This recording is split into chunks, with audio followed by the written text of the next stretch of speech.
गढ़चिरौली में मुनक्किदा 66वीं Maharashtra state ball badminton championship 2022-23 में लातूर जिले की टीम ने शानदार कारकर्दगी के साथ महाराष्ट्र में पहला मकाम हासिल किया है। इन रियासती मुकाबलों में महाराष्ट्र के तकरीबन तमाम अजला की टीमों ने हिस्सा लिया था। मुकाबले के पहले दिन लातूर जिले की टीम ने नागपुर और अकोला की टीमों को 2 सीधे सेटों में शिकस्त देकर मुकाबले में अपना वजूद मनवा लिया। टूर्नामेंट के दूसरे सेशन में इन्होंने गुज़िश्ता साल की फातेह वर्धा जिले की टीम को 3 सेटों में 1-2 से शिकस्त दे दी और रियासती सतह के टूर्नामेंट के खिताब पर अपना दावा मजबूत कर लिया।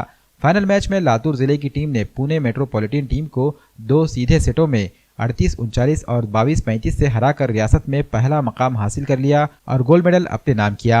लातूर जिले की टीम ने गुज़िश्ता 14 सालों से स्कूल, यूनिवर्सिटी और एसोसिएशन जैसे मुख्तलिफ मुकाबलों में शानदार कारकर्दगी का मुजाहरा करते हुए महाराष्ट्र और कौमी सतह पर कई मुकाबलों में कामयाबी हासिल की है। नांदेड़ के इतवारा पुलिस स्टेशन में एपीआई की खिदमत अंजाम दे रहे असद शेख लातूर जिले के ही रहने वाले हैं। लातूर की इसी फातेह टीम का हिस्सा भी रह चुके हैं। जिला एसोसिएशन के सदर संगमेश्वर नीला, नेशनल स्कूल के बानी सदर ज्ञानोबा भोसले, तबरेज सैयद, प्रिंसिपल संतोष पाटिल, शफी शेख, प्रमोद पाटिल और दीगर ओहदेदारों ने टीम को मुबारकबाद पेश की और मुस्तकबिल के लिए नेक तमन्नाओं का इजहार किया है।